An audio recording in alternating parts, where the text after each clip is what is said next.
I recently streamed Final Fantasy 15, and this was the first time I'd ever live streamed a game.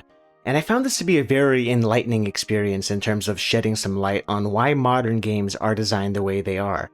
I inadvertently picked the perfect game to stream, because Final Fantasy 15 demands so little attention from the player. It asks for such a low level of engagement that it lets you get away with spending more time interacting with your audience than paying attention to what's happening. Let me explain. Final Fantasy 15 presents the illusion of gameplay. It technically requires interaction, it technically has a failure state, but this is the wrapper. It is the veneer that conceals what is, at its core, a hollow experience. You can play through this game without understanding the narrative, and without even understanding how to play it. I played for 6 hours and spent the overwhelming majority of that time in a zombie-like state, spending all my mental energy on conversing with my live audience. My hands were on autopilot. I merely followed the glowing icons on the screen, rather than understanding what my objectives were and why I was heading to the waypoints. A character says follow me, and I don't need to understand who she is, why I'm following her, or even where she's taking me. I wasn't paying attention to the cutscene. I was reading and responding to my chat, and it turns out you don't actually need to pay attention to the narrative because the game plasters a glowing icon on the screen for you to follow. Because of the presence of this waypoint, it replaces any need for the player to pay attention during conversations. I don't need to listen for directions or understand what my task is, because I have this ever-present, non-diegetic icon that always leads me to my destination. It's impossible to get lost. The difference between live streaming a game and recording footage offline without live commentary is streaming entails some promise of interaction with the viewers. Viewers make comments in real time, they ask questions, and the streamer has to periodically look at his chat to read those comments and respond. Your job is to entertain the audience so that they stick around. Otherwise, what's the point of being live? That is a distraction in two ways. The first is you need to physically look away from the game, and the best time to do this is during passive activities, so something like watching a cutscene. And the second distraction comes from multitasking. Multitasking entails splitting your focus across multiple subjects, such that no one activity can command all of your attention. While I'm responding to someone in my chat, the opportunity cost is I can't spend as much energy playing the game at my optimal performance. There's a reason why speedrunners tend to get quiet when they get a good run going, why players stop talking while they're fighting a difficult boss, why fighting game tournaments have dedicated commentators that aren't playing these games. The more energy required to achieve victory, the less energy you can spend interacting with your audience. You don't realize how difficult this is until you stream for yourself. Developers must have some understanding of streamer culture, because games now include more moments than ever before that are conducive to live streaming. For the longest time I slammed force walking, but it wasn't until I live streamed that my perspective on this subject shifted. Now I understand why this exists. Earlier I said that the best time to divert your attention is during passive activities. Guess what forced walking is? Extended bouts of low interactivity akin to watching a cutscene. It's very easy to spend these moments looking away from your screen to read your chat, and the distraction that comes from responding to your viewers minimizes the tediousness of these segments. You're not pouring your full energy into the gameplay anyway, so these sections don't feel as obnoxious as they do when you're playing solo, offline, without an audience. There's a radical shift in how you interpret the flow of a game depending on the circumstances of who you're playing it for. Someone that's genuinely invested in this narrative and is paying attention to the cutscenes might wonder why the game pauses the action to tell you that this is a sneaking mission. Don't get too close to the behemoth, don't let it get too far away. This is common sense. Why does the game need to belittle me like this when the cutscene already told me to keep out of sight? Well, what if you're streaming, and during that cutscene, you looked away to respond to someone in your chat? Now that you're in charge of the action again, you missed what the mission was about. Well, guess what? Now those reminders are helpful. Oh, don't get caught. Gotcha. I missed that tidbit because I wasn't paying attention to the story. Certain missions involve tailing a character, something that would not be obvious if you missed the cutscene and there was no on-screen explanation of this mission. Uh-oh, what do I do here? I'm lost. This is why so many modern games spell out the objective on the screen. It's a handy instruction for those that aren't paying attention. Games released before the advent of streaming didn't include this severe level of handholding because they expected you to pay attention. When a character gave directions, the developers didn't account for you to be mentally focused on another task, so they could reasonably expect you to follow those directions. That's why Morrowind has characters tell you where to go and who to talk to, and you're expected to remember those instructions, and why Skyrim just plasters the map with waypoints. Both games belong to the same series, but the latter entry was developed in an era where playing single-player games is a social event. We can see this same design shift within the Final Fantasy series. If you play Final Fantasy VIII, Quistis tells you to head for the fire cave for your exam. This is the very first instruction you're given, and there's no marker on the map, no objective spelled out on the screen, no journal to reference for instructions. If you get lost, that's on you. You should have paid attention.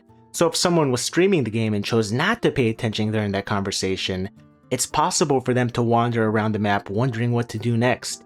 If their chat is feeling helpful, they can instruct him on where to go, but that's a game from the 90s that many people have likely already played. Modern new releases can't account for chat rooms to have intimate knowledge on how to play the game on day one, so it's up to the developers to be the helpful chat room. Go to the fire cave. Here it is, I'll mark it for you on your map. Let me also forcefully open the map while I'm at it to make double sure you don't get lost. The consequence is that players that appreciate the adventure and explorative aspect of gaming suffer the most from this design concession. How can you promise me a sprawling open world packed with plenty of opportunities to explore, yet also make my primary method of transportation locked onto these linear roads? It's impossible to drive off the road, and the mission progression is linear, so how does this structure fit within the framework of an open world? It doesn't. The open world is optional so as not to impede the progression of players that just want to beat the campaign and move on to the next game. Which type of person plays games this way? Streamers. You could potentially treat Final Fantasy XV as a linear game, not once deviating from the story missions to explore the world, and the devs expected this to an extent because look at how vacant this world is. What reason is there to step out of the car and explore this empty terrain on foot? All of the meaningful content in this map could be consolidated in an area a quarter of its size, and the only thing you'd miss out on are the lengthy car rides. Players looking for an open world packed with meaningful activities every few feet won't find that here. The proof of this comes from the driving. The game suggests letting your companion drive you around, and truth be told, I can't think of a reason why you should manually control the car yourself. As mentioned before, you can't steer it off-road. If you steer into oncoming traffic, the car will naturally gravitate towards the proper lane without your input. It turns automatically. You can't exceed the speed limit, you can't shift between gears. All you do when manually controlling the car is press the trigger button, and you will automatically drive towards your destination. That's the manual control. Automatic takes away holding down that one button, but you still need to watch the driving sequence. It's such a low level of interaction that you can spend that time reading and conversing with your chat. Why wouldn't you? It beats staring at the screen where absolutely nothing eventful is happening. This is more of that illusion of gameplay similar to forced walking. What about players that aren't streaming? What can they do during these extended car rides? Well, they can flip through a curated selection of music from past Final Fantasies. Even though nothing's happening here, at least they can listen to familiar music and reminisce about the time spent playing games that actually had stuff going on. Now, I believe this consideration of streaming culture can affect even the combat. First of all, the act of moving is arbitrary. You don't need to move the stick at all during combat, because simply holding the attack button causes Noctis to run towards the nearest enemy. I'll run over here, I'll run behind this rock. If I hold B, I'm not going to move the stick. He naturally moves towards the enemy. Movement plays absolutely zero role in combat. You don't need to space the enemies. You don't need to consider weapon range. You don't even need to time dodges because the game plasters a blatant message on the screen when you need to dodge and parry. What use is there in designing different enemies when every single one shows the same prompt when they attack? I don't need to memorize patterns. I just need to keep a lookout for the dodge instruction. I comfortably played on autopilot throughout the multiple dungeons I ran through while reading and responding to messages, and when a dungeon was finished, I didn't have the slightest inkling as to why I was in that dungeon, what objective I fulfilled, or how I managed to scrape past the enemy encounters. It was a hollow experience. I got nothing out of it. Was I disappointed? Not really, because I was having a good time hanging out with the viewers. That's where the enjoyment came from, except I'm still fully aware that this game has nothing of substance to latch onto because I already played through this entire game a decade ago without an audience present. I know how shallow it really is, but it's easy to overlook that part if you haven't played this before. As far as you know, you had a great time streaming this game, you'll highly recommend it. Then when players get this game and play through the dungeons on their own, they're left wondering, did I really just hold down one button and clear this entire mob of enemies? Yeah, you did. This isn't an issue exclusive to Final Fantasy XV. I've covered numerous games in the past that bombard the player with forced walking, an overabundance of cutscenes, enormous open worlds with absolutely nothing to do in them except ride a horse, forced prompts that explain obvious mechanics, the list goes on. These are features deliberately included in modern games to ensure that streamers can comfortably play through them with minimal resistance. If a streamer gets frustrated playing a game, he's likely to give up on it, and with how influential these players are, that can result in a negative reputation and lost sales. How often have you seen people go, I watched someone stream this game, it didn't look that great, or maybe so-and-so didn't like it. This isn't a matter of whether or not you personally care about what streamers think. This is my observation of how this profession has had an impact on game development. I make videos as a hobby, not as a job. I chose to stream Final Fantasy XV because I'm fully aware of how narcoleptic of an experience this is when playing solo, so streaming was a way to make this a more enjoyable playthrough. We've reached a point where I decided to stream a game because it's so devoid of intrigue that I couldn't see myself slogging through its campaign alone, just to capture footage for a review. If I were to stream something that required reading and critical analysis, like Planescape Torment, that wouldn't make for a very entertaining stream. Its narrative is leaps and bounds past anything Square's ever produced, but the structure of that game doesn't suit a live audience. I can't read paragraphs of text from random characters, figure out where to go next, and also keep up with the chat. There'd be a lot of downtime, and unlike modern cinematic games where viewers can watch fancy motion-captured animations, Planescape Torment doesn't provide an overwhelming visual stimulus to keep the viewers entertained in my silence. It's not conceivable for a big studio to produce a game like Planescape Torment in today's climate and expect it to be a success when companies are increasingly relying on streamers to market their games. Companies like Capcom and Sega, they have programs where they partner with streamers. Many developers hand out review codes to anyone that maintains a steady streaming audience. If you're a YouTube reviewer with a few thousand subscribers, you can ask for an advanced review code. This isn't the 90s where only big-name publications were getting special treatment from game devs. Nowadays, anyone with a computer and working internet connection can become part of this in less than a year. The game industry is intimately familiar with streaming culture, so it's of paramount importance that developers ensure these streamers can actually beat these games and still entertain an audience. Notice how there's a developing trend of games renaming their difficulty modes from easy and normal to story and action. The new Onimusha does just that.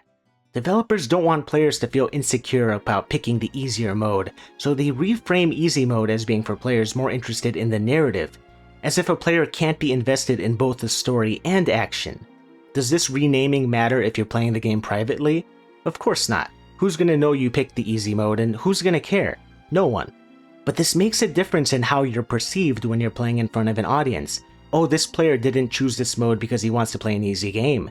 It's because he values the story more than the action. I'm glad I streamed Final Fantasy XV, not just because I got to interact with viewers and have fun discussions, but because it helped me realize that we really shouldn't be blaming the players for this constant push to make games accessible. I need to reframe how I view things like tutorials, because in the past, I was under the impression that developers had zero faith in the modern gamer, that players would be too stupid to understand how to move a character around. Final Fantasy XV prompts you to partake in a tutorial before starting the game, and even if you choose to skip it, it forcibly pauses the action during combat to teach you basic controls. By the time the game tells me I can warp strike, I'd already done so several times. Try as I might, I can't opt out of the tutorial, and the game can't recognize through my actions that I don't need it. These tutorials are not for us, they're visual clues to tell streamers or people that try to multitask, they're in a Discord call or watching videos on their phone, that it's time to play the game, and if you weren't paying attention, here's what you need to do. The players that dedicate their full attention to these games suffer from the fallout of these considerations, and for some players, they'll dismiss this as a nitpick. Oh, it's just a tutorial, rush through it and don't complain. But what about games like Sekiro, that pause the action whenever you pick up an item, even if you've picked it up before? Why do I need to install a mod to patch this annoyance out of the game? What about games like Final Fantasy 15? Why do I not need to pay attention to enemy tells to dodge their attacks, and can instead rely on the dodge prompt? Why do I need to shimmy through a crack in the wall in this dungeon? It's not a disguised loading screen, because this is a small dungeon, and I don't need to shimmy through cracks in the wall in the infinitely larger open world. Why are environments plastered in unnatural colors to guide players, when it should already be obvious where you need to go if you've been paying attention? It's short-sighted of me to blame every single one of these design choices on streaming culture. I have no proof that this is actually the case, and clearly some of these design elements are present even in niche games, or games developed before the advent of live streaming. I'm not trying to find a group to pin the blame on annoying design trends, but I do think a correlation exists, however small. These elements are far too prevalent to be coincidences, and with how frequently people criticize things like forced walking, I'm not the only one critical of this. You'd think developers would be quick to give up on these trends, but they keep including these elements. I'm not advocating for change, I'm not proposing any solution, I don't make videos as a form of activism. This is really just a glorified diary, a way to record my thoughts in a digestible format. Everything I said might be bullshit, but it's a perspective that helps me view these design choices in a different light. I still don't like them very much, but as an inquisitive person that's always asking, why are they doing this? Why is this designed this way? I think it's fascinating to finally theorize an explanation that somewhat makes sense. Could I interview these developers to test that theory? Maybe, but I'll leave the interviewing for people that actually enjoy the games these developers create. I can't imagine a developer would want to sit down and converse with someone that's going to make a 2-hour-long video picking apart their game. Excuses aside, I'd much rather talk about game design as I see it, rather than trying to fish an answer out of someone. Theory crafting and coming up with my own answers is why this video exists at all. I find that learning process enjoyable. If I can't get much enjoyment out of playing modern games, at the very least I can get some enjoyment from talking about them.